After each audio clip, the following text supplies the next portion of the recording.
And belief, ज्ञान, विवेक और विश्वास, धारणा का अर्थ। तो आज की क्लास में हम जानेंगे कि नॉलेज क्या होता है, रीजन क्या होता है, बिलीफ क्या होता है, और इनके बारे में हम जानने की कोशिश करेंगे। और फिर हम ये भी जानेंगे कि जब एज ए टीचर क्लासरूम में हम ये जो ये चीज़ें हैं इनको किस तरह से हम इनका इस्तेमाल कर सकते हैं और किस तरह से हम अपनी क्लास को और ज़्यादा प्रभावशाली बना सकते हैं, इफ़ेक्टिव बना सकते हैं क्लासरूम टीचिंग को। तो हम शुरू करते हैं। सबसे पहले हम नॉलेज की बात करते हैं, ज्ञान क्या होता है। तो जैसे नॉलेज जो ये वर्ड है इससे ही हमें पता चल रहा है कि नॉलेज मीन्स टू नो, ज्ञान का अर्थ जानने से है। नॉलेज मीन्स टू नो, ज्ञान का अर्थ जानने से है। It is related to the intellectual domain of human behaviour, कि इसका संबंध मानवीय व्यवहार के बौद्धिक क्षेत्र से है। तो नॉलेज है, इसका संबंध हमारे किस है, इंटेलेक्चुअल डोमेन से है, हमारे बौद्धिक क्षेत्र से है। क्योंकि ज्ञान का संबंध किससे है, बुद्धि से है।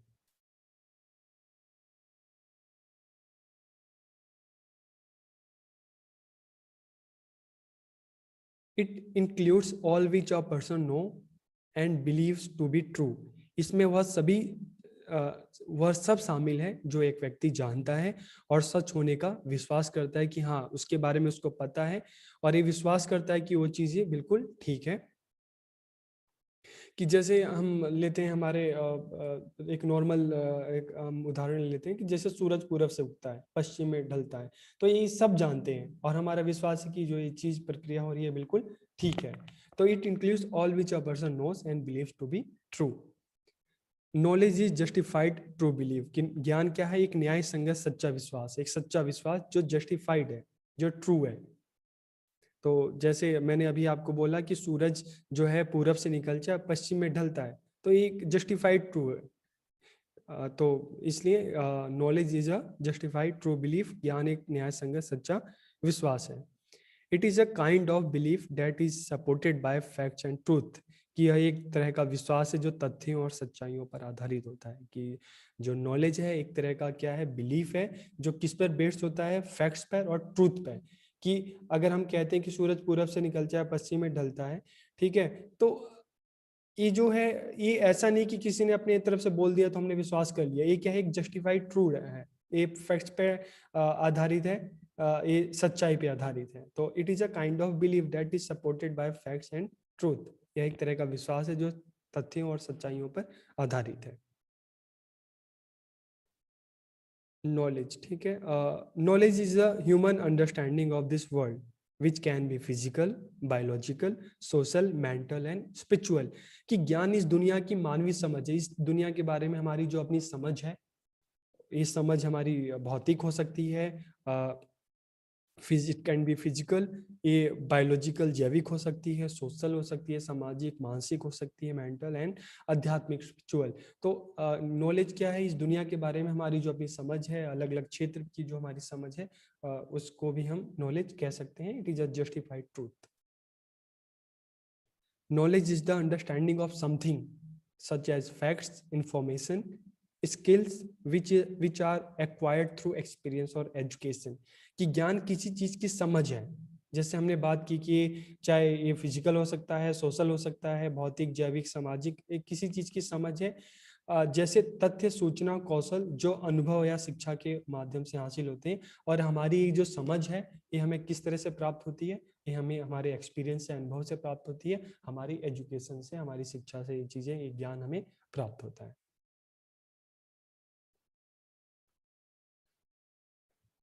और एग्जाम्पल जैसे हमने स्टार्टिंग में बात की थी कि the sun rises in the east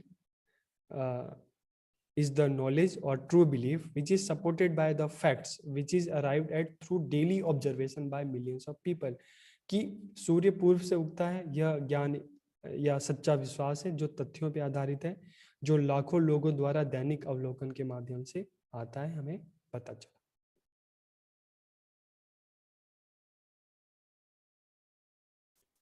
अब नीड ऑफ नॉलेज, ज्ञान की आवश्यकता क्यों है। तो अगर हम इस एक दुनिया में रहें कि हमें उसके बारे में, आसपास के बारे में हमें कुछ पता ही नहीं है, तो आप सोच के देखो कि हमारी ज़िंदगी कैसी होगी जब हम जिस जगह रह रहे हैं, जिस क्षेत्र में रह रहे हैं, हम जिस कंट्री में रह रहे हैं, हमें किसी चीज़ के बारे में कुछ नहीं पता। तो किस किस तरह की हमारी लाइफ हो सकती है। तो नीड ऑफ नॉलेज, ज्ञान की आवश्यकता क्या है। फॉर कम्युनिकेशन, संवाद हेतु, हमें एक दूसरे से बात करने के लिए, एक दूसरे से बात करने के लिए, विचार विमर्श करने के लिए, कम्युनिकेशन के लिए हमें नॉलेज जरूरी है। फॉर सॉल्विंग प्रॉब्लम्स, अब हम दुनिया में रह रहे हैं तो दुनिया में बहुत तरह की समस्याएं हैं और इन समस्याओं को डेली हम फेस करते हैं। तो अपनी जीवन संबंधी समस्याओं के समाधान के लिए भी हमें ज्ञान का होना हमारे पास बहुत जरूरी है। तो दूसरों से बातचीत करने के लिए ज्ञान, क्योंकि हर बातचीत का आधार अगर देखें कहीं ना कहीं ज्ञान होता है। हम अक्सर ऐसे ही लोगों से अगर हम बात करते हैं कि बात जब हम करते हैं तो एक है कि कम्युनिकेशन के लिए नॉलेज का होना बहुत जरूरी है। बिना कम्युनिकेशन के, बिना नॉलेज के हम किसी के साथ इतना जो कम्युनिकेशन करेंगे भी तो कम्युनिकेशन इतना अच्छा नहीं हो सकता। और इसके अलावा अपने जीवन एक ऐसे हम जिंदगी जी रहे हैं जिसमें हर रोज कोई ना कोई समस्या आती है। तो समस्या के समाधान के लिए भी हमें ज्ञान की आवश्यकता है। फॉर डिसीजन मेकिंग, निर्णय निर्माण हेतु भी ज्ञान। जीवन में बहुत बार अलग अलग समय पे हमें इस स्टेज पे होते हैं कि हमें निर्णय लेने पड़ते हैं जीवन से संबंधित, तो उसके लिए में ज्ञान का होना बहुत जरूरी है। नेचर ऑफ नॉलेज, ज्ञान की प्रकृति क्या है? Knowledge is dynamic in nature, ज्ञान की प्रकृति गतिशील है, परिवर्तनशील है। आज जो सही है वो जरूरी नहीं कि आगे भी सही होगा। कि अगर मैं कहता हूँ कि आज जो है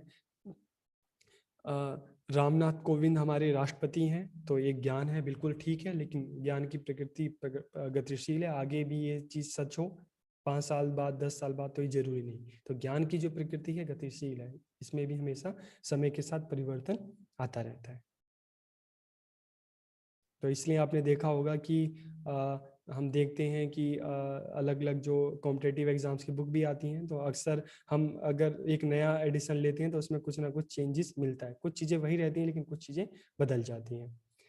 knowledge is a different types of, ज्ञान के विभिन्न प्रकार हैं।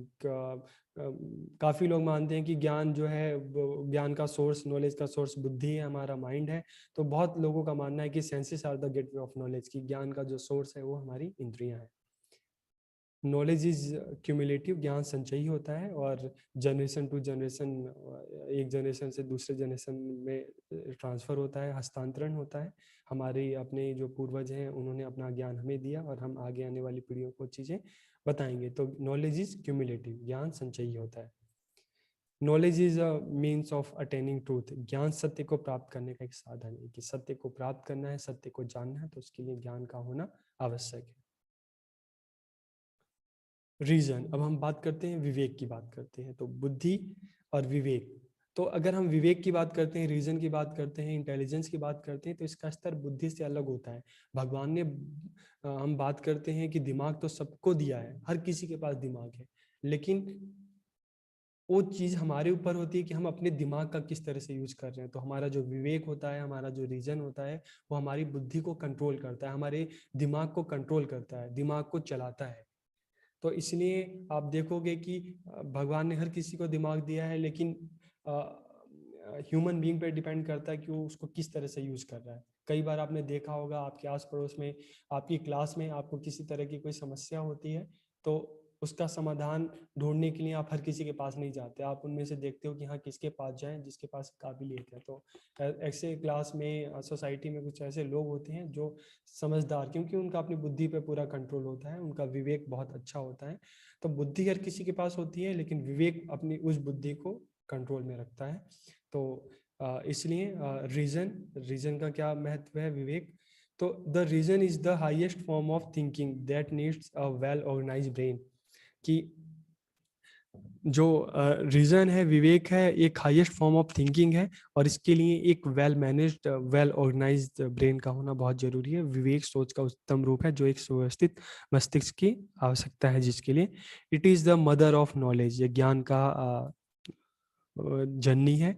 Knowledge attend through senses is incomplete, यह ज्ञान की जननी है। इंद्रियों के माध्यम से प्राप्त ज्ञान अधूरा है, क्योंकि इंद्रियों के माध्यम से हमें बहुत कुछ पता चलता है, हम सुनकर, देखकर, लेकिन जब वो चीजें हमारे माइंड में आती है तो हमारा जो विवेक है वो हमें बताता है कि क्या सही है क्या गलत है। तो ये जो सोचने की काबिलियत, जो क्षमता है, हमारा विवेक हमें देता है।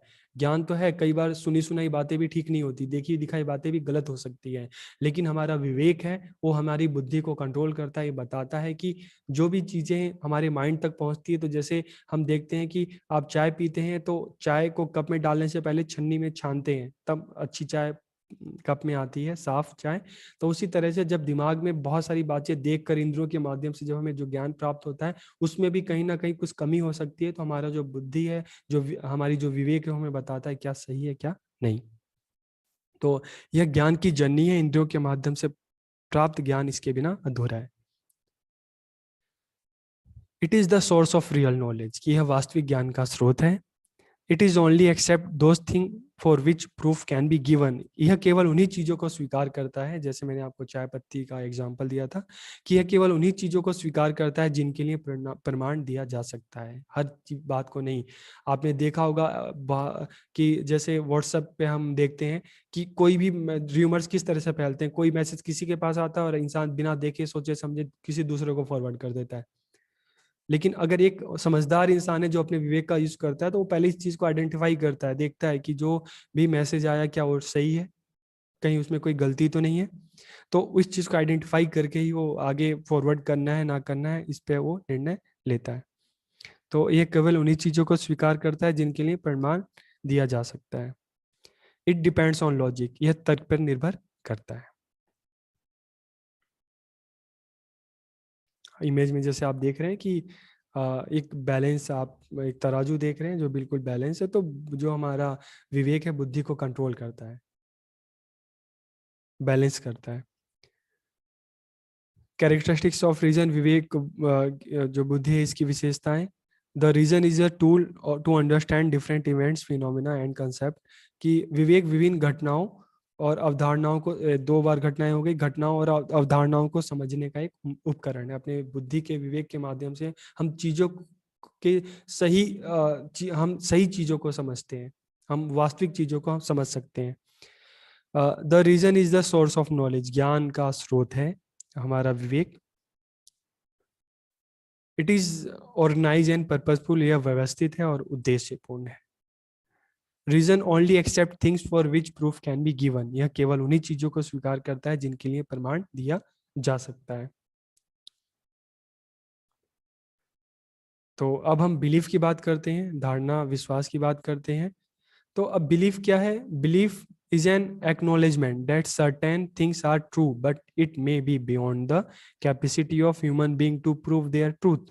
कि विश्वास क्या है? एक मान्यता है। जैसे हमने नॉलेज की बात की तो एक सर्टिफाइड ट्रूथ है नॉलेज, लेकिन अगर हम बिलीफ की बात करते हैं तो विश्वास एक मान्यता है कि कुछ चीजें सत्य होती हैं और हो सकती हैं, लेकिन यह मनुष्य की क्षमता से परे हो सकता है कि वह अपनी सच्चाई साबित करे। तो जो बिलीफ है जरूरी नहीं कि वो सच हो, वो सर्टिफाइड ट्रूथ हो बिलीफ। हम उसको हमारे लिए, इंडिविजुअल के लिए वो सही हो सकता है, लेकिन जरूरी नहीं कि वो चीजें सबके लिए ही सही हो। तो कई बार जो बिलीफ है हमारी अपनी धारणा हो सकती है किसी भी चीज को लेके, ये जरूरी नहीं कि जो हमारे लिए सही हो सबके लिए सही हो। तो ये जो बिलीफ है ये सर्टिफाइड ट्रूथ नहीं होता। अब belief is an assume truth, कि विश्वास एक मान्य सत्य है जो हमने मान लिया है। It is a mental attitude that something is true, ये हम मानसिक दृष्टिकोण है कि कुछ सच है। अब कैरेक्टरिस्टिक्स ऑफ बिलीफ, धारणा विश्वास की विशेषताएं।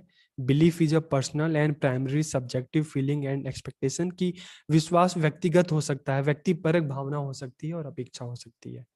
ये व्यक्ति पर्सन टू पर्सन ये अलग चीजें हो सकती हैं। हमारे यहाँ पे हम देखते हैं एक इंडिया मल्टी कल्चर कंट्री है, हर किसी, हर कम्युनिटी का, हर सोसाइटी का, हर इंडिविजुअल का अपना एक अलग बिलीफ है, हर किसी का बिलीफ दूसरों से अलग है। तो ये जो बिलीफ है इंडिविजुअल टू इंडिविजुअल अलग हो सकता है। इट कैन बी वेरीफाइड और it can B beyond verification, यह सत्यापित किया जा सकता है, प्रमाणित हो सकता है, और ये सत्य से परे भी हो सकता है। It does not provide justification or explanation but accept a given statement is true. जैसे हम धार्मिक विषयों को ले लेते हैं, तो बहुत सारी चीजें हैं हम सोसाइटी में देखते हैं कि यह उचित या स्पष्टीकरण प्रदान नहीं करती, लेकिन इसमें यह है कि कोई भी चीज हम उसको बिना सोचे हम कहते हैं कि हम उसको स्वीकार कर लेते हैं, और ये जरूरी नहीं कि उसके पीछे फैक्ट हो, ट्रूथ हो, लेकिन फिर भी हम उसको स्वीकार कर लेते हैं।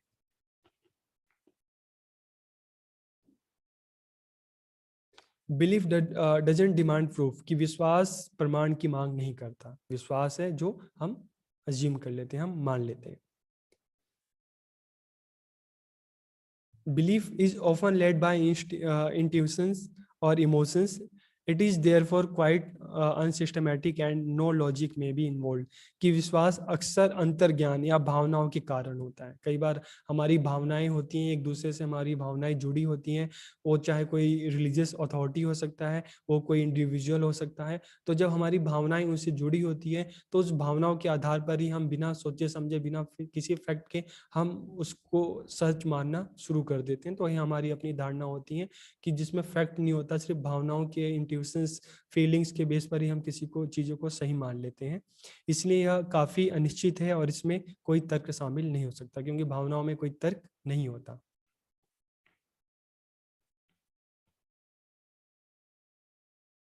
Belief involves the truth that we believe to be true to our self from a cognitive point of view, कि विश्वास में वो सच्चाई शामिल है जो संज्ञानात्मक दृष्टिकोण से स्वयं के लिए हम सच मानते हैं। कि विश्वास क्या एक ऐसी है, जैसे हमने कहा कि इंडिविजुअल है, पर्सन टू पर्सन अलग है, तो हमारे लिए हम उसको अपने संज्ञानात्मक दृष्टिकोण से खुद के लिए हम उसको सही मानते हैं, लेकिन ये जरूरी नहीं कि वो दूसरों के लिए भी सही हो। अब एक प्रश्न हमारे सामने आता है कि अब इसको हम किस तरह से क्लासरूम में, हम किस तरह से इसको बिलीफ है, किस तरह से हम इसका इस्तेमाल कर सकते हैं। तो अगर हम देखते हैं कि जब बच्चे क्लासरूम में आते हैं, जब बच्चे छोटे होते हैं, तो उनके अपने बिलीफ होते हैं। कई बार हम देखते हैं कि जो बच्चे आते हैं हमसे, जो छोटे बच्चे क्लास में आते हैं, तो वो कहते हैं कि बच्चों का अपना बिलीफ होता है। कई बार बिलीफ होता है भूत होते हैं, नहीं होते इस चीज़ को लेके। कई बार बिलीफ होता है कि हमें तो भगवान ने बनाया है। तो इस तरह के बहुत सारे ऐसे बिलीफ होते हैं जो किसी फैक्ट पे बेस नहीं होते, लेकिन उनके अपने पेरेंट्स ने, उनके सोसाइटी ने उनको बताया होता है, तो उस चीज़ को मानते हैं। अब एज ए टीचर हमारा क्या काम है कि अगर हम देखते हैं कि बच्चे का जो बिलीफ है वो सही नहीं है, तो हम हमें हमें बच्चों को ये नहीं बताना कि तुम जो बोलते हो वो गलत है। हमें गलत की बात ही नहीं करनी। हमें क्या करना है कि हमें बच्चे के सामने हमें ये बच्चों को बिल्कुल इस चीज की भनक नहीं रहनी कि जो बच्चा कह रहा है वो गलत है। हमें क्या करना है कि हमें बच्चों को उसके पीछे का हमें एक ट्रूथ बताना है कि फैक्ट क्या है। बच्चे की जो धारणा है उसको भी हमें जिक्र करना है, प्लस उसके पीछे का जो फैक्ट है, जो सच्चाई है, वो भी हमें बच्चों के सामने रखनी है। अब बच्चा दोनों चीजों को देखेगा, समझेगा, और फिर बच्चा ये चीज डिसाइड करेगा कि क्या वास्तविक सच क्या है। तो हमें बच्चे को बिलीफ को नहीं कहना कि नहीं तुम्हारा जो बिलीफ है गलत है, हमें इस पर बात ही नहीं करनी। हमें सिर्फ क्या करना है, बच्चे को सच्चाई से, हमें उसको सच्चाई के बारे में बताना है, जो भी चीजें हमें फैक्ट्स के बारे में बताना है। तो एक एक टाइम हम बाद हम देखते हैं कि धीरे धीरे बच्चा जब बड़ा होता है, उसको एजुकेशन मिलती रहती है, तो उसकी जो अपनी जो परिवार से संबंधित, जो उसको बचपन में सोसाइटी में उसने जो कुछ चीजें, जो धारणा थी, धीरे धीरे जब फैक्ट्स उसके सामने आने लगते हैं, तो उसको लगता है कि नहीं, वो चीजें कहीं ना कहीं ठीक नहीं थी। तो एज ए टीचर हमें चीज को पॉजिटिव लेना है, और बच्चे का अगर बिलीफ हमें लगता है कि गलत है, तो हमें उसको गलत नहीं बोलना, बल्कि हमें उसको सही चीजें बतानी है। और फिर हम विवेक की बात करते हैं। तो विवेक की हम अगर नॉलेज की बात करते हैं, तो एक टीचर का नॉलेजेबल होना बहुत जरूरी है। और हम क्योंकि आपकी नॉलेज ही सोसाइटी में आपकी पहचान, बच्चों के बीच में उसके द्वारा आपकी पहचान होती है। तो एक टीचर का अपने विषयों पे जितना ज्ञान होगा, उतना उसके लिए अच्छा है। विवेक की बात करते हैं, तो अक्सर हम देखते हैं हमारी क्लासरूम में इंडिविजुअल डिफरेंसेस देखने को मिलते हैं, अलग अलग नेचर के बच्चे होते हैं। तो ऐसे में टीचर्स को अपने इमोशंस पे कंट्रोल रखकर, अपने गुस्से पे कंट्रोल रखकर सभी बच्चों को ध्यान से समझना चाहिए, और जो भी निर्णय ले बच्चों के बारे में, बच्चों की समस्याओं के बारे में, अपने टीचिंग मेथड्स के बारे में, जो भी चीज़ें लें, हमेशा सोच समझ के लें। और बच्चों को जो भी बताए, जो भी समझाए, सोच समझकर चीज़ों को, क्या ठीक है क्या ठीक नहीं है। और और अपने क्लासरूम का जो एक एनवायरनमेंट है उसको अच्छे से अच्छा करें, ताकि टीचिंग लर्निंग प्रोसेस इफेक्टिव हो सके। तो टीचर के लिए अगर हम बात करें, क्लासरूम से रिलेट करें, तो नॉलेज जरूरी है, विवेक का होना बहुत जरूरी है। और अगर हम, क्योंकि विवेक के माध्यम से ही अगर आप अपने माइंड पे कंट्रोल कर सकते हैं, अपने बच्चों को समझ सकते हैं, उनके बारे में आप अच्छे निर्णय ले सकते हैं, अच्छी चीज़ें उनको बता सकते हैं, समझा सकते हैं। और बिलीफ की बात है तो बच्चा, जो भी बच्चे का अपना बिलीफ है, अगर उसका बिलीफ अगर लगता है कि नहीं वो किसी गलत चीज़ को मान के बैठा है, तो हमें उसको गलत नहीं बताना है, बल्कि हमें उसको सही चीज़ों से हमें उसको परिचित करवाना है। तो आज की क्लास में इतना ही। नेक्स्ट क्लास में हम एक नई वीडियो के साथ आएंगे। आपको ये वीडियो अच्छी लगे तो अपने दोस्तों के साथ ज़रूर शेयर करना। Thank you, all the best.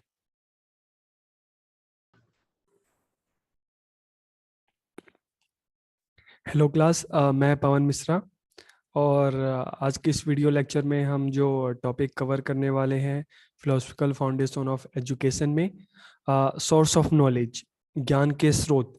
तो आज की इस क्लास में हम ये पढ़ेंगे कि ये जानने की कोशिश करेंगे कि ज्ञान के स्रोत कौन कौन से हैं, सोर्स ऑफ नॉलेज क्या है।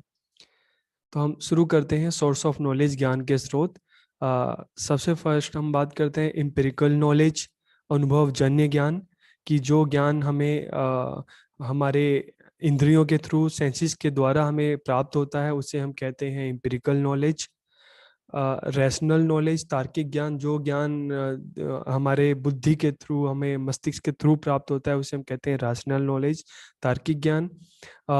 ऑथेंटिकेशन ऑफ नॉलेज, ज्ञान का प्रमाणीकरण, की कभी कभी जो ज्ञान है हमें अलग अलग स्रोतों के माध्यम से, साक्ष्यों के माध्यम से, सबूत के माध्यम से हमें पता चलता है, तो उस तरह के जो माध्यम स्रोत होते हैं उसे हम कहते हैं ऑथेंटिकेशन ऑफ नॉलेज, वो ऑथेंटिक सोर्स होते हैं। फिर हम एक्सपीरियंस, अनुभव, कई बार जो भी ज्ञान है हमारे अपने स्वयं के अनुभव से या हमें दूसरों के अनुभव के माध्यम से प्राप्त होता है, तो ज्ञान का एक स्रोत अनुभव है। और वैल्यूज एंड आइडियल, जो सामाजिक values, sorry social values and ideals होते हैं, सामाजिक मूल्य और आदर्श होते हैं, ये भी ज्ञान का स्रोत होते हैं, जो हमें अपने समाज से, हमें अपने सोसाइटी से सीखने को मिलता है। तो हम इन पर एक एक करके बात करते हैं कि एम्पिरिकल नॉलेज क्या है, रैशनल नॉलेज क्या है, ऑथेंटिकेशन ऑफ नॉलेज क्या है, experience and values and ideals. तो हम एक एक पॉइंट्स की हम बात करेंगे। सबसे पहले अगर हम एम्पिरिकल नॉलेज की बात करते हैं, अनुभवजन्य ज्ञान की बात करते हैं, तो knowledge acquired through observation, experience, investigation and experimentation is called empirical knowledge. की अवलोकन, अनुभव, जांच व प्रयोग के माध्यम से अर्जित ज्ञान को अनुभवजन्य ज्ञान कहा जाता है। कि जो ज्ञान हमें इंद्रियों के द्वारा मिल रहा है, सेंसेस के थ्रू मिल रहा है, चाहे वो देखकर, अनुभव कर कर, जांच और प्रयोग के माध्यम से अर्जित ज्ञान को हम अनुभवजन्य ज्ञान या इम्पेरिकल नॉलेज हम कहते हैं। The senses are the main source of empirical knowledge, कि इंद्रियां अनुभवजन्य ज्ञान का मुख्य स्रोत हैं। कि जो हमारे सेंसेस हैं, हमारी इंद्रियां हैं, हमारे अनुभवजन्य ज्ञान का मुख्य स्रोत है। तो इसलिए कई बार कहा गया है कि senses are the gateway of knowledge, की जो हमारे इंद्रियां हैं ज्ञान का द्वार है। It is information that confirms the truth or falsehood of a claim, कि यह ऐसी सूचना है जो किसी दावे की सच्चाई या झूठ की पुष्टि करता है। कि जो, अगर हम इम्पेरिकल नॉलेज की बात करते हैं, तो इम्पेरिकल नॉलेज के द्वारा हम इन्वेस्टिगेट करके, हम ऑब्जर्व करके, जांच पड़ताल करके, हम किसी भी दावे की सच्चाई या सच या झूठ का हम पता लगाते हैं। तो अगर हम एक कंक्लूजन देखें, तो इम्पेरिकल नॉलेज जो है कि इस तरह का नॉलेज जो हम ऑब्जर्व करके, हम एक्सपीरियंस से, इन्वेस्टिगेशन के थ्रू, और इसको वन वर्ड में कहें कि जो नॉलेज हम अपने सेंसेस के थ्रू, हम अपने ज्ञानेंद्रिय के थ्रू हम प्राप्त करते हैं, उसे हम इम्पेरिकल नॉलेज या अनुभवजन्य ज्ञान कहते हैं। फिर हम रैशनल नॉलेज की बात करते हैं। अब बहुत जो विद्वान है उनका ये मानना है कि जो ज्ञान का स्रोत इंद्रियां नहीं, ज्ञान का स्रोत क्या है, हमारा मस्तिष्क है, हमारा दिमाग है। तो the knowledge gained by the conscience reason is called logical knowledge, की विवेक द्वारा प्राप्त ज्ञान को तार्किक ज्ञान कहा जाता है, रैशनल नॉलेज कहा जाता है। Logical knowledge is based on intelligence and not on experience and sensation, कि तार्किक ज्ञान बुद्धि पर आधारित होता है, ना कि अनुभव और संवेदनाओं पर। Wisdom help us to reach definite, true and universe knowledge. कि बुद्धि हमें निश्चित सत्य तथा सार्वभौमिक ज्ञान तक पहुंचने में मदद करता है। तो बहुत सारे विद्वानों का मानना है कि जरूरी नहीं कि हम अपने सेंसेस के थ्रू देखकर अनुभव करके जो चीज़ें हम देखकर सुनकर जो ज्ञान हमें प्राप्त हो वो वास्तविक में सही हो। तो काफ़ी विद्वानों का मानना है कि ज्ञान का स्रोत जो होता है हमारी बुद्धि होती है, क्योंकि बुद्धि के माध्यम से जो ज्ञान हमें इंद्रियों के द्वारा मिलता है, बुद्धि के माध्यम से हमें जांच पड़ताल करते हैं कि उनमें से कौन सा ज्ञान सही है, क्या सही नहीं है। तो बुद्धि के माध्यम से उसकी जांच पड़ताल की जाती है, तब हमें पता चलता है। क्योंकि कई बार जैसे हम भी जानते हैं कि देखी हुई चीज़ें अक्सर सही नहीं होती, सुनी हुई चीज़ें अक्सर सही नहीं होती। तो इसलिए हमें अपने विवेक से, हमें रीज़न से काम लेना पड़ता है, हमें अपने इंटेलिजेंस का प्रयोग करके इस चीज़ की जाँच करनी पड़ती है कि क्या सही है, क्या नहीं। तो बहुत सारे विद्वानों का मानना है कि जो हमारा ज्ञान का जो मुख्य स्रोत है वो हमारी बुद्धि है। रैशनल नॉलेज, तार्किक ज्ञान, तर्क के आधार पर जो हम साबित कर सकें वही वास्तविक ज्ञान है। जैसे कोर्ट में भी हम देखते हैं, कोर्ट में भी इस तरह के अलग अलग केसेस चलते हैं कि और जो पक्ष अपनी बात को तर्क के आधार पर प्रस्तुत कर सकता है उसी को हम वही पक्ष जीतता है। तो रैशनल नॉलेज सबसे पहले एम्पिरिकल जो ज्ञान हमें अपने इंद्रियों के द्वारा मिलता है, सेंसेस के थ्रू मिलता है, और रैशनल जो हमें अपनी बुद्धि के द्वारा, तर्क के द्वारा जब हम ज्ञान तक पहुंचते हैं तो उसे हम रैशनल नॉलेज कहते हैं।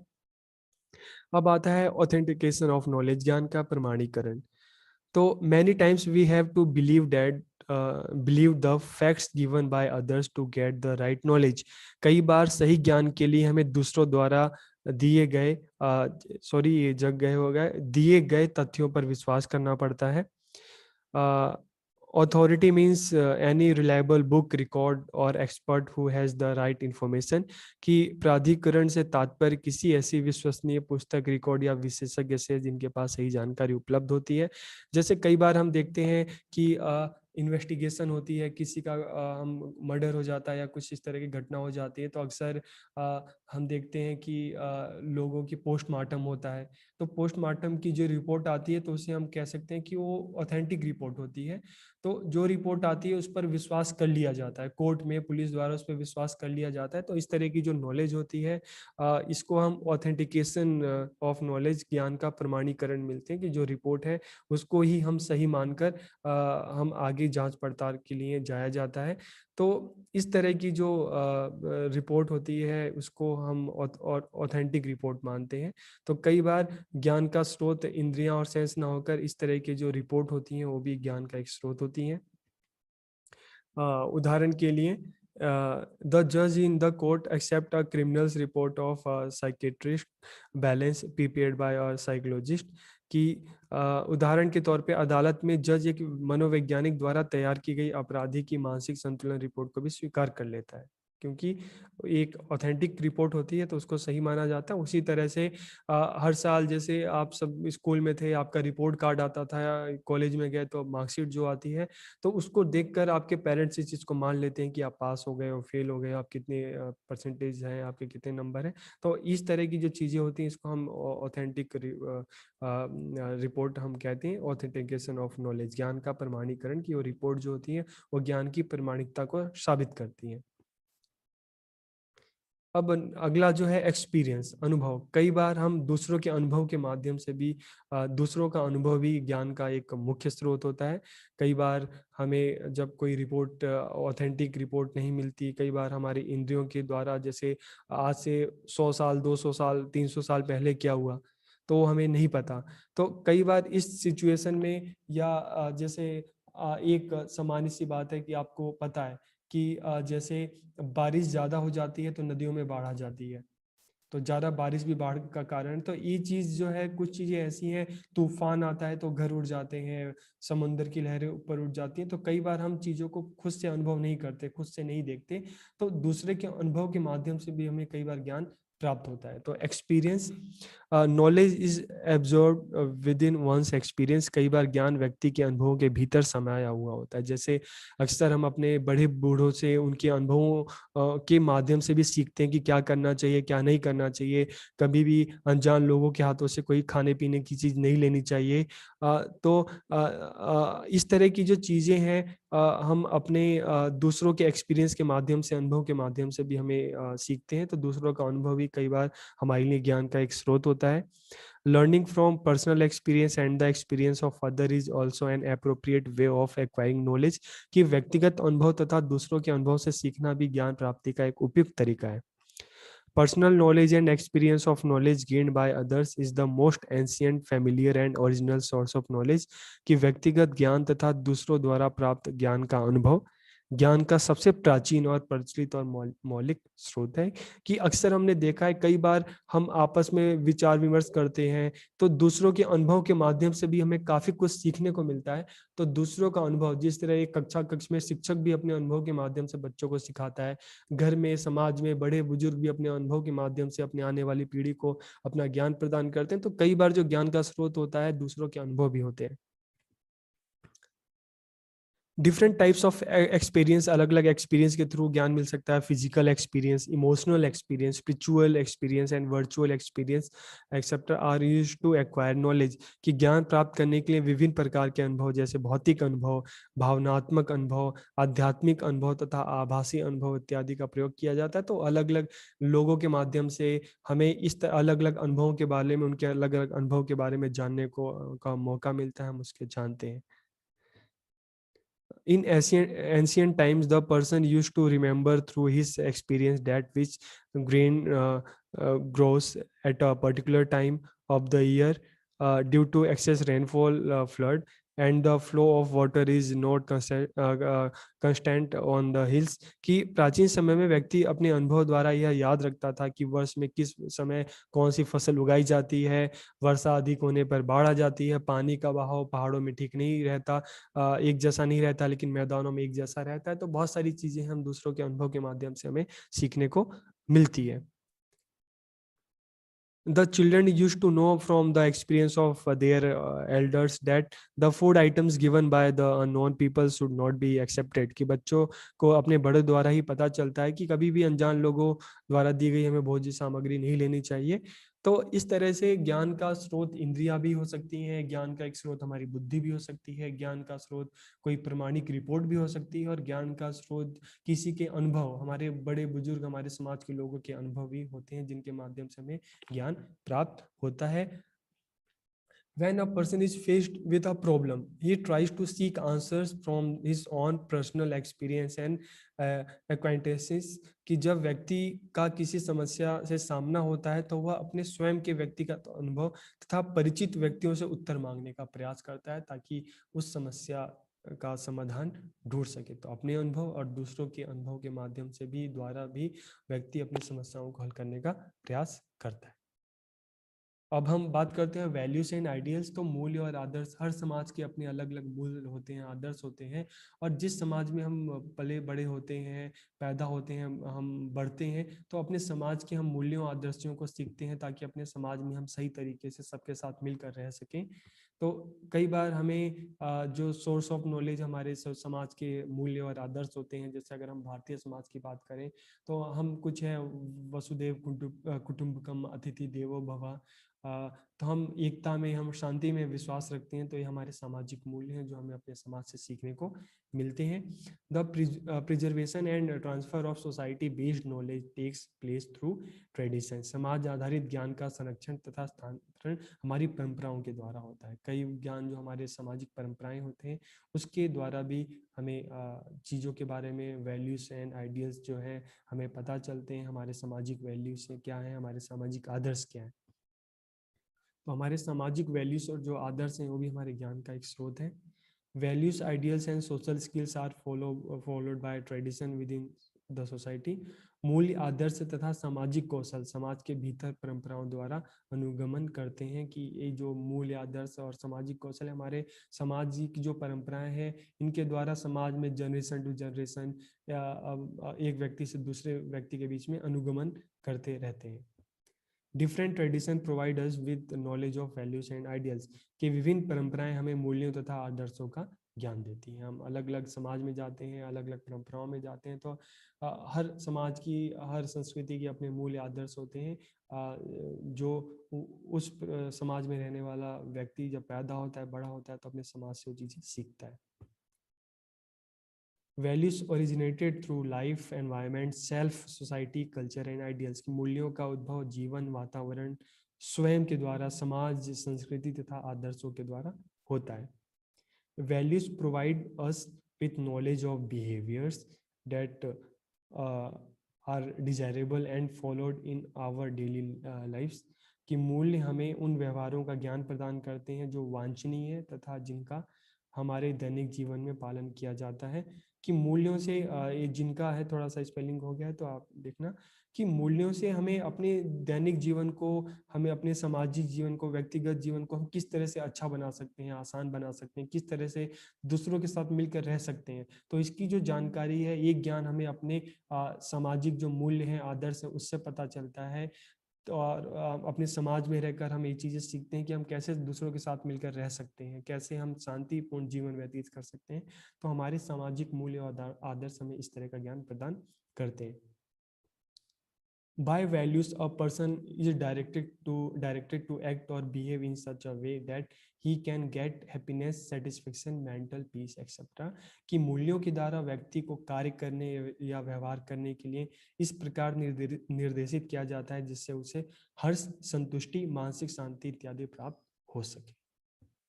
तो मूल्य आदर्श, किसी भी समाज के मूल्य आदर्श उस समाज में रहने वाले व्यक्ति को इस ये ज्ञान देते हैं कि किस तरह के वो अपने जीवन को खुशहाल बना सकता है, अपनी मानसिक शांति को प्राप्त कर सकता है, संतुष्ट हो सकता है। तो क्लास, आज के इस वीडियो लेक्चर में हमने पढ़ा कि सोर्स ऑफ नॉलेज क्या होता है, एम्पिरिकल नॉलेज के बारे में हमने जाना कि जो ज्ञान हमें अपने इंद्रियों के द्वारा, सेंसेस के द्वारा होता है। फिर हमने रैशनल नॉलेज के बारे में जाना कि जो ज्ञान हमें अपने बुद्धि के द्वारा प्राप्त होता है। फिर हमने ऑथेंटिकेशन ऑफ नॉलेज की बारे में जाना कि जो ज्ञान हमें अलग अलग दस्तावेजों के द्वारा, अलग अलग हम सर्टिफिकेट के द्वारा, जो अथॉरिटी है उसके द्वारा जो ज्ञान हमें मिल रहा है उसे हम ऑथेंटिकेशन ऑफ नॉलेज कहते हैं, ज्ञान का प्रमाणीकरण, जो प्रमाण के द्वारा हमें पता चलता है।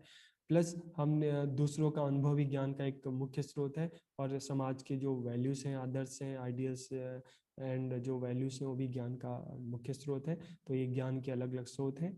तो आपको वीडियो अच्छी लगे तो अपने फ्रेंड्स के साथ जरूर शेयर कीजिएगा। आप सबका बहुत बहुत धन्यवाद।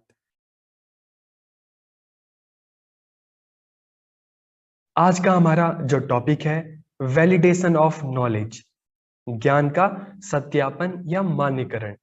तो इसमें हम बात करेंगे, इंडियन पर्सपेक्टिव की बात करेंगे और वेस्टर्न पर्सपेक्टिव की बात करेंगे कि जो ज्ञान का सत्यापन या मान्यकरण है या वैलिडेशन ऑफ नॉलेज है, इसका भारतीय दृष्टिकोण क्या है और पश्चिमी दृष्टिकोण क्या है। तो आज का हमारा यही टॉपिक है। तो हम वीडियो को स्टार्ट करते हैं। सबसे पहले अगर हम बात करें वैलिडेशन ऑफ नॉलेज, कि ज्ञान का मान्यकरण या वैलिडेशन क्या होता है। वैलिडेशन मीन्स टू कंफर्म, कि मान्यकरण का अर्थ है पुष्टि करना किसी भी चीज की, कि कोई भी इंफॉर्मेशन आपको मिल रही है उसकी पुष्टि करना, उसको कंफर्म करना कि वो सही है कि नहीं है। To confirm the truth of a fact, किसी भी तथ्य की सत्यता की पुष्टि करना कि वो सही है कि नहीं है। मान लो आपसे किसी ने कहा कि इंडिया ने पाकिस्तान को हरा दिया मैच, ठीक है, या पाकिस्तान ने ऑस्ट्रेलिया को हरा दिया। अब आपके सामने दो चीजें, दो बातें सामने आई, तो आप क्या करेंगे? सबसे पहले आप क्या उसकी बात को मान लेंगे? नहीं। तो पुष्टि करने के लिए आप न्यूज चैनल को ओपन करेंगे, या आपके मोबाइल में जो अलग अलग स्पोर्ट्स की जो ऐप है आप उसको ओपन करेंगे और वहां पे देखेंगे। वहां पे आपको मिलेगा, मतलब तभी उसकी पुष्टि हुई है, तभी वो कंफर्म हुआ है। अगर वहां पे ऐसा कोई डिटेल कुछ नहीं होगी तो मतलब है कि वो चीजें सही नहीं है। ठीक है, तो validation means to confirm the truth of a fact, किसी भी तथ्य की सत्यता की पुष्टि करना। It is the theory of knowledge, कि एक ज्ञान का सिद्धांत है, ज्ञान की थ्योरी है। तो इसमें किन दो चीजों की बात की जाती है? तो इसमें सबसे पहली बात की जाती है कि ओरिजिन ऑफ नॉलेज, कि नॉलेज का ओरिजिन क्या है। आपके किसी दोस्त ने आपको कॉल करके बताया कि देखो तुम्हारे पड़ोस में आग लग गई, तो ओरिजिन कहाँ से हुआ? आपके दोस्त के थ्रू हुआ। एंड वैलिडेशन ऑफ नॉलेज, तो आपको क्या करना है, उस नॉलेज की वैलिडिटी को देखना है, क्या वो नॉलेज सही है कि नहीं है। तो इसके लिए क्या करोगे आप, हो सकता है आप अपने घर के बाहर जाके निकल के देखो, क्या सच में ऐसा हुआ है, क्या कहीं धुआं निकल रहा है, या इस तरह की जो फायर ब्रिगेड है उसकी गाड़ियां आ रही हैं, ठीक है। या आप तुरंत अपना न्यूज चैनल जो है आप उसको ओपन कर सकते हैं, ठीक है। तो वैलिडेशन ऑफ नॉलेज, तो आप घर के बाहर निकल के गए और आपने देखा नहीं ऐसा तो कुछ है ही नहीं, सारा शांत है, कहीं कुछ ऐसा हुआ नहीं, मतलब क्या था कि जो भी आपके फ्रेंड ने आपको बोला उसने आपके साथ प्रैंक किया, मजाक किया, ठीक है। तो अगर हम वैलिडेशन ऑफ नॉलेज की बात करें, ठीक है, तो it is the theory of knowledge, और इसमें दो चीजों की बात की जाती है, ओरिजिन ऑफ नॉलेज। जरूरी नहीं कि नॉलेज आपको जहां से मिल रही हो नॉलेज सही हो, तो उसके लिए हमें क्या करना पड़ता है, उसकी वैलिडिटी को देखना पड़ता है, उसको वैलिडेशन को देखना पड़ता है कि क्या वो नॉलेज जो है वो सही है या नहीं है, ठीक है। तो दो चीजें, अक्सर आप देखोगे आजकल व्हाट्सएप पे मैसेज आपको बहुत सारे मिलते हैं, बहुत सारे जो मैसेजेस होते हैं फेक मैसेज होते हैं, ठीक है। तो किस सोर्स से आ रहे हैं हमें नहीं पता, लेकिन हमें क्या करना है, हमें जो भी इंफॉर्मेशन मिल रही है, जो भी नॉलेज है, उसको हम उसकी वैलिडिटी को देखना है, क्या वो सही है या नहीं है। तो इसमें दो चीजें होती हैं, नॉलेज आपको कहाँ से मिल रही है, सोर्स क्या है, और क्या वो वैलिड है या नहीं है, ठीक है। It is the process of determining weather knowledge is true और फॉल्स, कि ज्ञान का मानकीकरण यह निर्धारित करने की प्रक्रिया है कि ज्ञान सही है या नहीं है, ठीक है। It can be referred to the authentication of knowledge, कि यह ज्ञान के प्रमाणीकरण के लिए संदर्भित किया जाता है, ठीक है।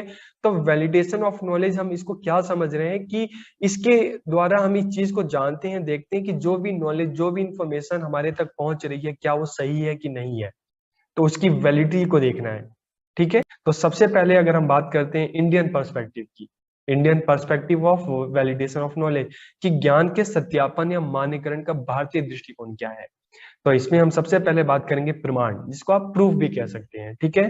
फिर प्रत्यक्ष, जो आपके सामने कोई चीज आपको होती हुई आपको दिख रही है। अनुमान, उपमान और शब्द। तो ये पांच चीजें हैं कि इंडियन पर्सपेक्टिव कहती है कि किसी भी नॉलेज की जो वैलिडिटी है, ठीक है, वैलिड है या नहीं है, उसको चेक करने के पांच तरीके हैं, ठीक है। इन पांच तरीकों से किसी भी ज्ञान का सत्यापन किया जा सकता है, नॉलेज को वैलिडेट किया जा सकता है।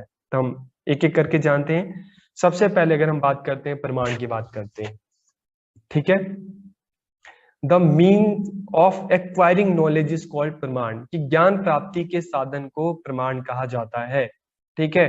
कल को आपके छोटे भाई ने, उसने बोर्ड का एग्जाम दिया और आके आपसे कह रहा है कि मेरा रिजल्ट आ गया और मेरे 90% आए हैं, तो आप कहोगे कि अच्छा ठीक है, तुम बात कर रहे हो तो प्रूफ दो, प्रमाण क्या है उसका।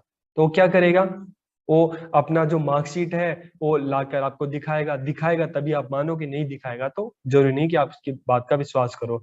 तो the means of acquiring knowledge is called प्रमाण, की ज्ञान प्राप्ति के साधन को प्रमाण कहा जाता है, ठीक है। तो इसमें साधन क्या हुआ, जो मार्कशीट हुई, ठीक है। That is through which one has knowledge of reality, it is called प्रमाण, की जिसके द्वारा यथार्थ का ज्ञान प्राप्त हो उसे प्रमाण कहते हैं। कि जब छोटे भाई ने अपनी मार्कशीट दिखाई, एक प्रूफ के तौर पे दिखाई, तभी हमने क्या हुआ कि हम सत्य तक पहुंचे, ट्रूथ तक पहुंचे। तो जिसके द्वारा यथार्थ का ज्ञान हो, या through which one has knowledge of reality, it is called प्रमाण। प्रमाण is the main subject of न्याय फिलोसफी, कि प्रमाण जो है न्याय फिलोसफी का एक मुख्य विषय है। गौतम मुनि, जो गौतम मुनि थे, उन्होंने प्रमाण जो है वो चार प्रकार के प्रमाण माने हैं। गौतम मुनि हैज कंसिडर्ड फोर प्रमाण, कौन कौन से हैं, प्रत्यक्ष प्रमाण, अनुमान प्रमाण, उपमान प्रमाण है, शब्द प्रमाण। तो हम एक एक करके इनकी बात करते हैं। सबसे पहले अगर हम प्रत्यक्ष की बात करते हैं, ठीक है। When the knowledge of an object or action is obtained through senses, it is called प्रत्यक्ष प्रमाण, कि जब किसी वस्तु या क्रिया का ज्ञान इंद्रियों के द्वारा, सेंसेस के द्वारा हमें प्राप्त होता है, तो हमें उसे क्या कहते हैं, प्रत्यक्ष प्रमाण। तो हमारे सेंसेस क्या हो गए, ठीक है, आपके स्किन हो गई, आपकी आईज हो गई, आपकी नोज हो गई, आपकी ईयर हो गई, ठीक है। तो ये सारा क्या है, ये आपके सेंसेस है। जब हमें कोई नॉलेज इसके थ्रू मिलती है तो उसे हम क्या कहते हैं, प्रत्यक्ष प्रमाण कहते हैं। जैसे इसको एक उदाहरण के द्वारा भी हम देख सकते हैं, समझ सकते हैं। कि मान लो आपने देखा कि आपके आंखों के सामने आप रोड पे जा रहे हो और दो कारों में एक्सीडेंट हो गया, ठीक है, तो ये आपकी आंखों की, आपने इसको आंखों से देखा है, तो क्या है, एक प्रत्यक्ष प्रमाण है। तो that is the knowledge acquired by the senses is called प्रत्यक्ष प्रमाण, की इंद्रियों द्वारा ज्ञान प्राप्त जो हम करते हैं उसे प्रत्यक्ष प्रमाण कहा जाता है। ठीक है, दिस प्रमाण is considered the best because it is direct in front of us, कि यह प्रमाण सबसे श्रेष्ठ माना जाता है क्योंकि चीजें हमारे सामने घट रही होती है। ठीक है, तो घटना हमारे सामने घटित होती है, हमारी आंखों के सामने, हम इसको आंखों से देखते हैं, कानों से सुनते हैं। ठीक है, तो इसलिए इसको सबसे, हम क्या कह सकते हैं कि इसको सबसे बेस्ट माना जाता है। एग्जाम्पल के तौर पे हम क्या देखें, जैसे हमने सामने देखा, हमारे सामने जलती हुई आग हमें दिखाई दे रही है। ठीक है, तो आंखों के सामने दिख रहा है कि सामने आग जल रही है, और उसकी जो हीट है, आग की जो गर्मी है, उसको हम फील भी कर रहे हैं। ठीक है, तो इस बात को हम क्या कहेंगे कि ये तो डायरेक्ट प्रूफ है, ये प्रत्यक्ष प्रमाण है, क्योंकि सारी चीजें हमारी आंखों के सामने हो रही है।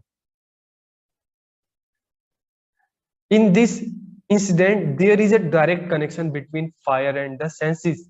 So we have direct knowledge in this, कि इस घटना में हमें आग और इंद्रियों का प्रत्यक्ष संबंध मतलब दोनों का हुआ, इसलिए हमें, इससे हमें जो ज्ञान प्राप्त हुआ उसे हम क्या कहेंगे, प्रत्यक्ष प्रमाण कहेंगे। अब हम बात करते हैं अनुमान की। तो प्रमाण तो हमें पता चल गया, ठीक है, कि डायरेक्ट एक्सपीरियंस हो रहा है हमें। तो अब अनुमान क्या है, तो the knowledge that comes after the previous knowledge is called अनुमान, कि पूर्व ज्ञान के पश्चात होने वाले ज्ञान को अनुमान कहते हैं। ठीक है, तो इसको एक एग्जाम्पल के तौर पे भी हम समझ सकते हैं कि आपको पता है कि आसमान में जब काले बादल आते हैं तो बारिश होती है। ठीक है, तो आपने घर के बाहर निकले और आपने आसमान में देखा काले बादल आ रहे हैं, तो आपने अनुमान लगा लिया कि अच्छा, काले बादल आएंगे तो बारिश होगी।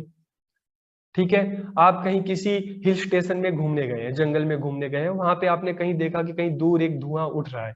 ठीक है, तो आपको पता चल गया, अपना प्रीवियस नॉलेज है कि जहां धुआं है वहां आग भी होगा, तो ये भी अनुमान है। ठीक है, तो वैलिडेशन ऑफ नॉलेज क्या है, प्रत्यक्ष प्रमाण की भी हमने बात की, तो अनुमान है कि अनुमान के आधार पर भी हम ज्ञान तक, किसी सत्य तक पहुंच सकते हैं।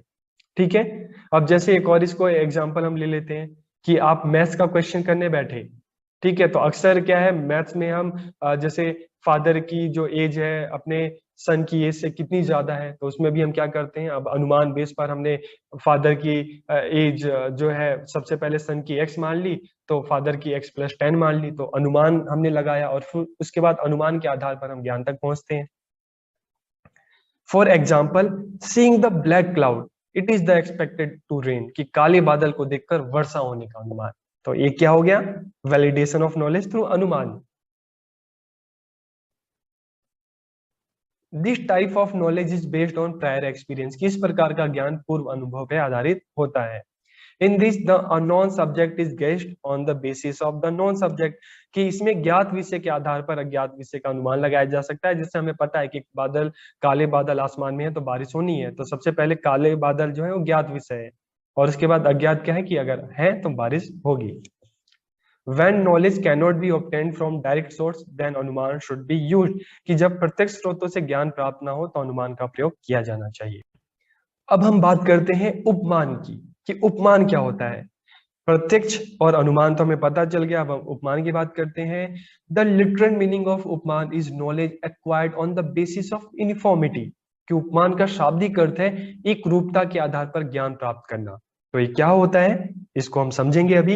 इन द फिलोसफी ऑफ न्याय, उपमान इज कंसिडर्ड अ प्रमाण, कि न्याय दर्शन में उपमान को एक प्रमाण माना गया है।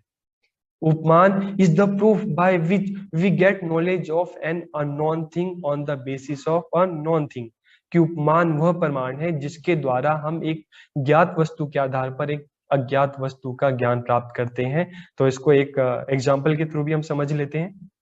ठीक है, जैसे for example, nilgai is like a cow, when we hear this and see a nilgai in the forest, then we have the knowledge that it is nilgai, कि जब हमें पता है कि नीलगाय गाय जैसी होती है, और जब हम जंगल में गए और वहां पे हमने जब नीलगाय देखी तो हमें ज्ञान हो गया कि अच्छा ये तो गाय है। ठीक है,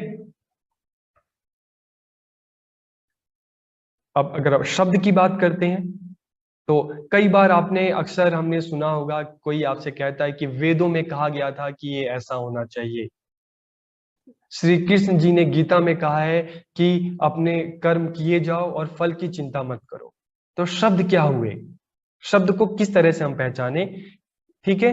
the meaning of the word is said in the Vedas और the speech of a superior reliable skill person, कि शब्द का अर्थ वेदों में कहे गए कथन या किसी श्रेष्ठ विश्वसनीय दक्ष व्यक्ति की वाणी से है।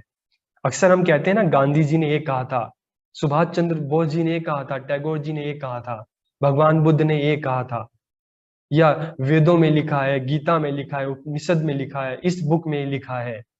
तो शब्द का मतलब क्या हुआ कि साहित्य में या लिटरेचर में, वेदों में लिखे गए जो भी कंटेंट है, जो भी चीजें लिखी गई है, या किसी प्रसिद्ध व्यक्ति, विश्वसनीय व्यक्ति द्वारा बोली गई कोई बात है, तो उसको भी क्या माना जाता है, उसको भी एक तरह का प्रमाण माना जाता है, ठीक है। Through this knowledge can be obtained by listening to the mouth of a great man और by studying the text composed by them, कि इसके द्वारा महान मनुष्यों के मुख से सुनकर या उनके द्वारा रचित ग्रंथों का अध्ययन कर कर ज्ञान प्राप्त किया जा सकता है। तो बुक्स में लिखे गए जो चीजें होती हैं, ठीक है, जो अच्छी बुक्स हैं उनमें लिखे गए जो कंटेंट है, या उनको लिखने वाले जो व्यक्ति रहे हैं, जो फिलोसफर हैं, इनकी बातों को भी इनके क्या कहते हैं, शब्द कहते हैं, उसको भी हम क्या मानते हैं, प्रमाण मानते हैं एक तरीके से। When it is not possible to get the knowledge of any subject by प्रत्यक्ष, अनुमान and उपमान, then the word should be used there, कि जब किसी विषय का ज्ञान प्रत्यक्ष, अनुमान और उपमान के द्वारा प्राप्त करना संभव ना हो, तो वहां शब्द का प्रयोग करना चाहिए। जैसे अगर हमें वैदिक टाइम में क्या हुआ था, या अशोक के टाइम में क्या हुआ था, तो उस टाइम तो कुछ नहीं है, प्रत्यक्ष भी हमें नहीं पता चल रहा, अनुमान भी नहीं लगा सकते, उपमान का भी ऐसा कुछ है नहीं। तो उस टाइम जो लिटरेचर लिखा गया था, जो वेद थे, जो अर्थशास्त्र था कौटिल्य का, उस टाइम की जो बुक्स थी, उसके थ्रू हमें पता चलता है, ठीक है। तो क्या हुआ, ये शब्द हो गए। In today's era, the means of mass communication like press, radio, television, etc. have great importance in education. All these come under the word. और हमें अपनी हिस्ट्री की भी जो जितनी नॉलेज हमें मिल रही है, वो भी हमें किसके थ्रू मिल रही है, वर्ड के थ्रू मिल रही है, ठीक है। तो ये भी आपको समझ में आ गया होगा शब्द क्या है। अब हम जानते हैं western perspective of validation of knowledge, कि ज्ञान के सत्यापन का पश्चिमी दृष्टिकोण क्या है।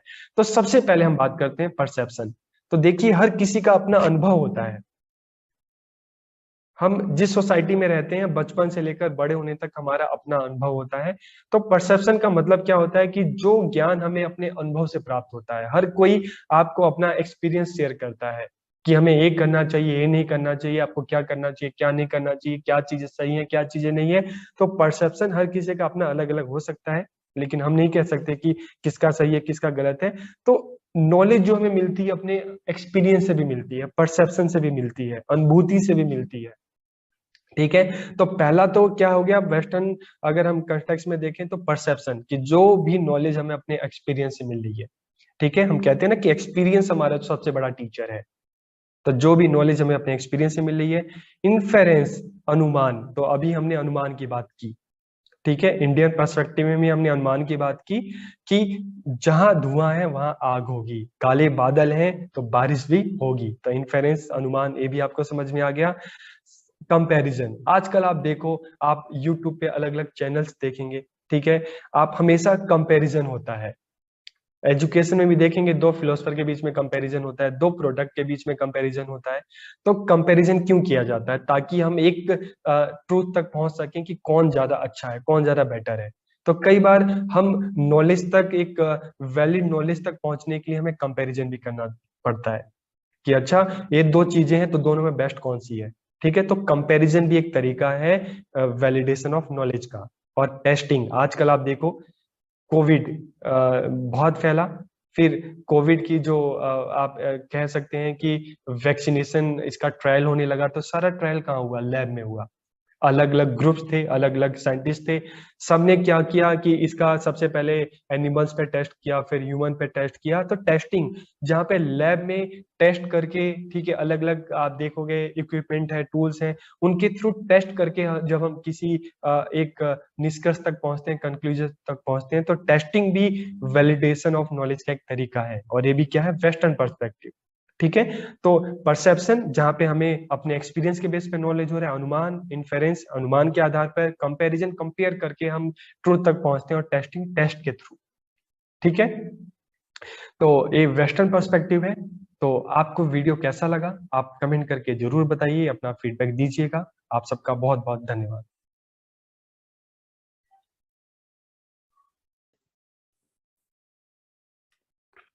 हेलो क्लास, मैं पवन मिश्रा।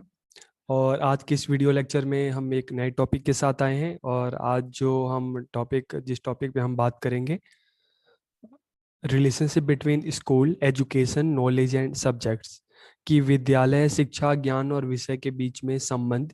तो आज की इस वीडियो लेक्चर में हम देखेंगे कि सबसे पहले हम बात करेंगे स्कूल के बारे में, एजुकेशन के बारे में, नॉलेज के बारे में और सब्जेक्ट के बारे में। और फिर लास्ट में हम देखेंगे कि इन चारों के बीच में क्या संबंध है, किस तरह से ये चीज़ें, स्कूल एजुकेशन नॉलेज सब्जेक्ट, ये सब एक दूसरे से जुड़े हुए हैं। तो हम एक एक करके हम सबके बारे में बात करेंगे। तो हम शुरू करते हैं। सबसे पहले हम बात करते हैं एजुकेशन, शिक्षा। जैसे पहले भी जो वीडियो लेक्चर्स थे उसमें हमने बात किया है शिक्षा के बारे में, कि education is a tool which provides people with knowledge, skill, values, technique and information, enable them to know their rights and duties toward their family, society as well as the nation। कि शिक्षा एक ऐसा उपकरण है जो लोगों को ज्ञान, कौशल, मूल्य, तकनीक और जानकारी प्रदान करता है, तथा उन्हें उनके परिवार, समाज के साथ साथ राष्ट्र के प्रति जो उनके अधिकार हैं, जो कर्तव्य हैं, उनको उनकी जानकारी देता है, उनसे जागरूक करता है।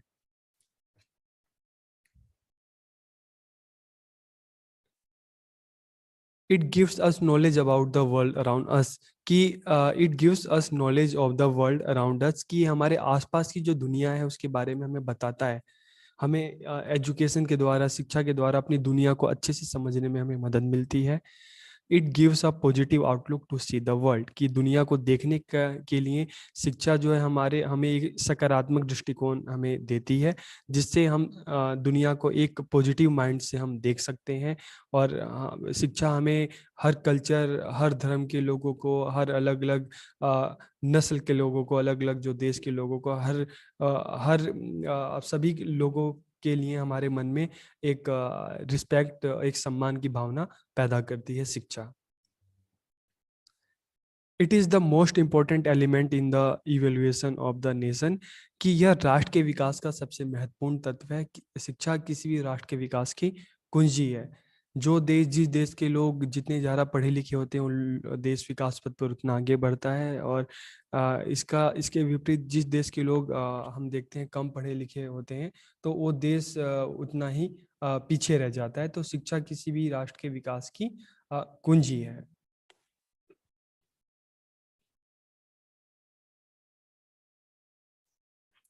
फिर हम स्कूल की बात करते हैं। कि the school is a formal institution form by the society where work is done for the physical, mental, emotional, cultural and social development of the child. कि विद्यालय समाज द्वारा बनाई गई, या हम कह सकते हैं कि विद्यालय समाज द्वारा बनाई गई अपनी जरूरतों को पूरा करने की एक औपचारिक संस्था है, जहां पर बच्चे के शारीरिक, मानसिक, भावनात्मक, सांस्कृतिक और सामाजिक विकास के लिए कार्य किए जाते हैं। These are set up for the society and to make the society smooth, कि यह समाज के लिए तथा समाज को सुचारू बनाने के लिए विद्यालय स्थापित किए जाते हैं, ताकि विद्यालय एक, जैसे एक समाज होता है तो समाज की बहुत ज़रूरतें होती हैं। समाज को डॉक्टर की ज़रूरत होती है, समाज को इंजीनियर की, शिक्षक की, हर किसी की ज़रूरत होती है, ह्यूमन रिसोर्स की ज़रूरत होती है। तो स्कूल में स्कूल जो समाज की इन ज़रूरतों को पूरा करता है, समाज को पढ़े लिखे लोग देता है, और वो पढ़े लिखे लोग मिलकर हमारे समाज को आगे बढ़ाते हैं। तो इसलिए school is a formal institution form by the society, की विद्यालय समाज द्वारा बनाई गई एक औपचारिक संस्था है। फिर अब हम सब्जेक्ट की बात करते हैं।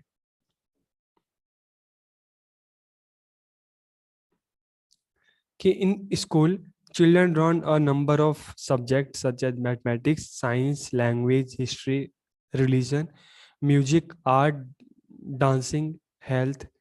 विद्यालय में बच्चे गणित, विज्ञान, भाषा, इतिहास, धर्म, संगीत, कला, नृत्य, स्वास्थ्य जैसे आदि कई विषय को सीखते हैं।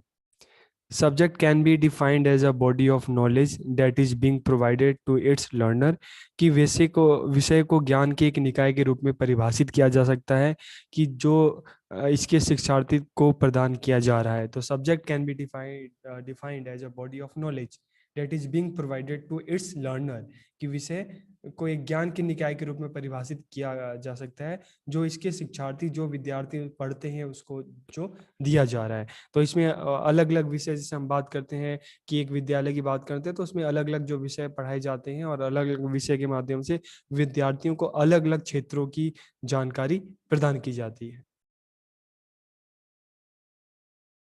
It refers to an area of knowledge that is studied in school, college और university, कि यह ज्ञान के एक क्षेत्र को संदर्भित करता है जिसका अध्ययन हम विद्यालय में भी करते हैं, महाविद्यालय मतलब कॉलेज में भी करते हैं, विश्वविद्यालय यूनिवर्सिटी में भी हम करते हैं। It can be called a learning tool or the criteria by which we learn, कि इसे एक शिक्षण उपकरण या मापदंड कहा जा सकता है जिसके द्वारा हम सीखते हैं, पढ़ते हैं। Subjects are the parts into which learning can be divided, कि विषय वे भाग हैं जिनमें अधिगम को विभाजित किया जाता है। जैसे हम लैंग्वेज ले लेते हैं, साइंस, मैथ्स, एसएसटी, तो अलग अलग विषय हैं। तो उन विषयों के माध्यम से हम क्या करते हैं कि जो अधिगम है उसको अलग अलग भागों में हम विभाजित करते हैं, अलग अलग क्षेत्रों में हम उसको विभाजित करते हैं।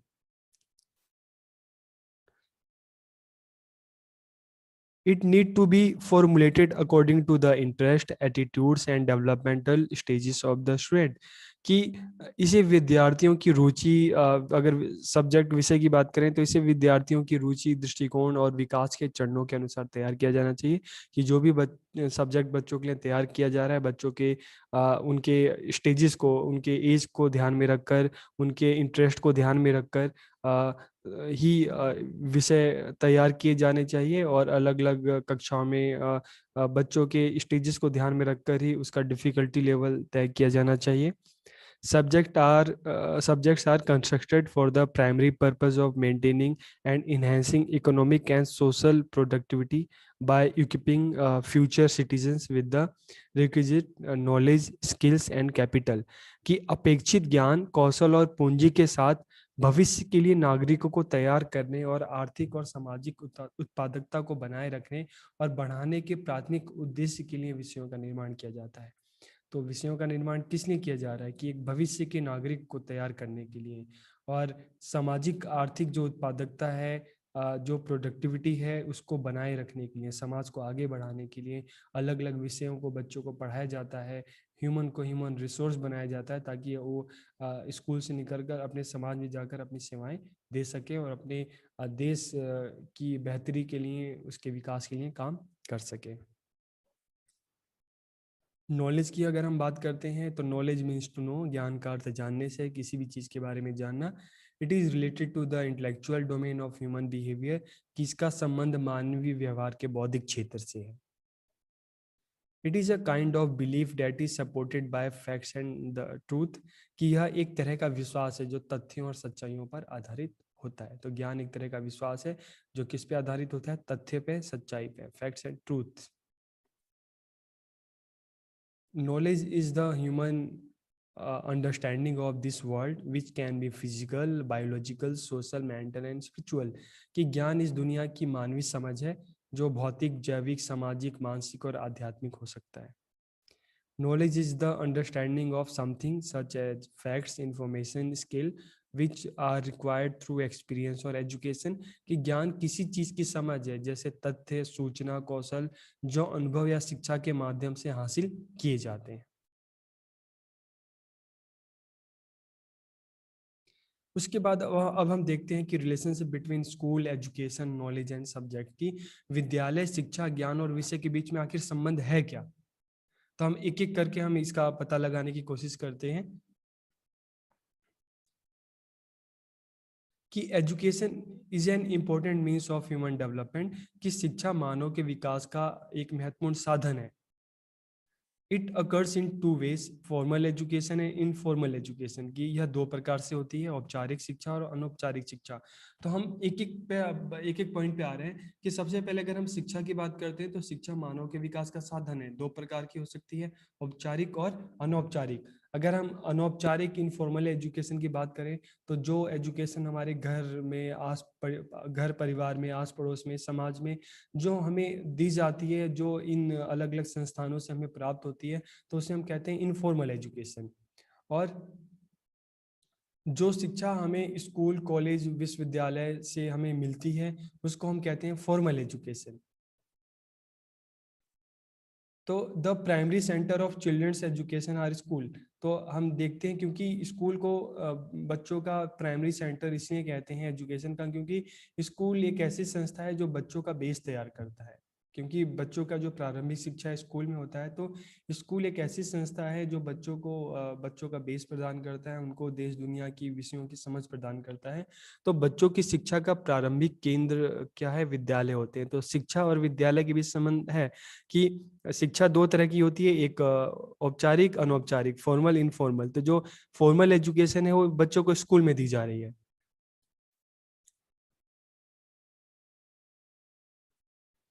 The school develop their understanding of the country and the world by imparting knowledge of different areas to the student through various subject। कि विद्यालयों में विभिन्न विषयों के माध्यम से विद्यार्थियों को भिन्न भिन्न क्षेत्रों का ज्ञान प्रदान करके देश और दुनिया के बारे में उनकी समझ को विकसित किया जाता है। School provide education to children by refining their knowledge and giving it a correct form।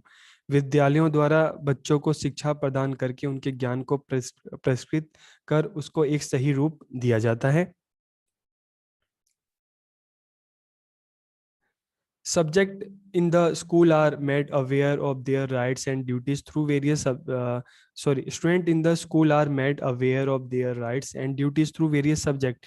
कि विद्यालय में विद्यार्थियों को विभिन्न विषयों के माध्यम से उनके अधिकारों और कर्तव्यों का ज्ञान कराया जाता है। बिल्कुल सही बात है कि हम देखते हैं कि विद्यालय में जो अलग अलग विषय होते हैं, उसके माध्यम से बच्चों को उनके अधिकारों का, उनको कर्तव्यों का, इस देश दुनिया के बारे में उनको बताया जाता है, उनको ज्ञान कराया जाता है, उनको अपने अधिकारों और कर्तव्यों का ज्ञान प्राप्त होता है, अपने समाज का ज्ञान प्राप्त होता है। In school, moral and social values are developed in the student through various subject and activities so that they can become a good citizen। कि बिल्कुल सही बात है कि विद्यालयों में बच्चों के अलग अलग विषयों के माध्यम से बच्चों को नैतिक और सामाजिक मूल्यों का ज्ञान कराया जाता है, ताकि वो अच्छे नागरिक बन सकें। The talent and skill of the student are developed through various subject and activities in the school so that in future they can become a sensible and successful person। कि विद्यालयों में विभिन्न विषयों और क्रियाओं के माध्यम से विद्यार्थियों की प्रतिभा और कौशल का विकास किया जाता है, ताकि भविष्य में वे एक समझदार और कामयाब इंसान बन सके। तो अब हमें क्या समझ में आ रहा है कि स्कूल एजुकेशन, स्कूल नॉलेज और सब्जेक्ट के बीच में क्या संबंध है। तो हमने जाना कि सबसे पहले अगर हम बात करते हैं कि एक एक पॉइंट पे हम आते हैं कि स्कूल जो है, अगर हम शिक्षा की बात करें तो शिक्षा दो तरह की होती है, एक औपचारिक और एक अनौपचारिक, फॉर्मल और इनफॉर्मल। इनफॉर्मल एजुकेशन हमें घर, परिवार, समाज में दी जाती है, और फॉर्मल एजुकेशन का, औपचारिक शिक्षा का मुख्य केंद्र क्या होते हैं? विद्यालय। तो अब विद्यालय में बच्चा आता है एजुकेशन लेने के लिए, तो विद्यालय एक ऐसी संस्था है जहाँ पे बच्चों को शिक्षा प्रदान की जा रही है। तो शिक्षा और विद्यालय का एक संबंध हमें देखने को मिल रहा है। अब इसका विषय के साथ किस तरह से संबंध है? क्यों? क्योंकि जो बच्चों को शिक्षा दी जा रही है वो विभिन्न विषयों के माध्यम से दी जा रही है। तो विभिन्न विषयों के माध्यम से बच्चा क्या है, अलग अलग विषयों को पढ़ रहा है, तो उसके ज्ञान में वृद्धि हो रही है। उसको अपने देश दुनिया के बारे में, अपने राइट्स के बारे में उसको जानकारी प्राप्त हो रहा है। हर रोज बच्चा कुछ ना कुछ, बच्चे को नई चीजें सीखने को मिल रही है, जो उसके आगे भविष्य के लिए उसके लिए अच्छा है। तो बच्चों को नैतिक मूल्यों के बारे में ज्ञान प्राप्त हो रहा है, बच्चों को वोकेशनल नॉलेज हो रही है, बच्चों को अलग अलग क्रियाओं के माध्यम से बच्चों को ज्ञान प्रदान किया जा रहा है, ताकि बच्चा भविष्य में एक कामयाब इंसान बन सके। तो हम एक संबंध सभी में समझ में आ रहा है कि शिक्षा विद्यालय में प्रदान की जा रही है, अलग अलग विषयों के माध्यम से शिक्षा प्रदान की जा रही है, जिससे बच्चों के ज्ञान में वृद्धि हो रही है, उनको अपने अधिकारों, कर्तव्यों, देश दुनिया के बारे में, अलग अलग क्षेत्रों के बारे में जानकारी प्राप्त हो रही है। और विद्यार्थी अपनी रुचि के अनुसार, अपने इंटरेस्ट के अनुसार अलग अलग विषयों को लेता है, उनके संबंध में ज्ञान प्राप्त करता है और अपने आप को फ्यूचर में किसी ना किसी वोकेशन में जोड़ता है। तो इस वीडियो लेक्चर में हमें ये मुझे उम्मीद है कि आपको ये पता चला होगा कि विद्यालय शिक्षा और ज्ञान और विषय के बीच में क्या संबंध है। कि विद्यालय में हम देखें तो शिक्षा के दो रूप हैं, फॉर्मल इनफॉर्मल। तो विद्यालय में बच्चों को जो शिक्षा का फॉर्मल रूप है, औपचारिक शिक्षा दी जा रही है, किसके माध्यम से? विषयों के माध्यम से। और जब बच्चा विषयों को पढ़ रहा है तो उसको अलग अलग विषयों के बारे में, अलग अलग देश दुनिया के बारे में, अलग अलग चीज़ों के बारे में उसको ज्ञान प्राप्त हो रहा है। अपने ज्ञान में बच्चा वृद्धि कर रहा है, जो भविष्य में उसके लिए लाभदायक है।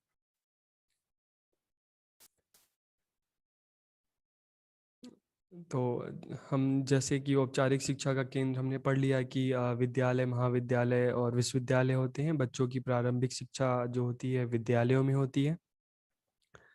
और विद्यालयों में अलग अलग विषय बच्चे पढ़ते हैं, तो जिससे उनकी जो ज्ञान है, समझ है देश दुनिया के बारे में, वो विकसित होती है। और school provided education to children by refining their knowledge and giving it a correct form. कि विद्यालयों द्वारा बच्चों के शिक्षा प्रदान करके उनके ज्ञान को परिष्कृत और एक सही रूप दिया जाता है। Students in the school are made aware of their rights and duties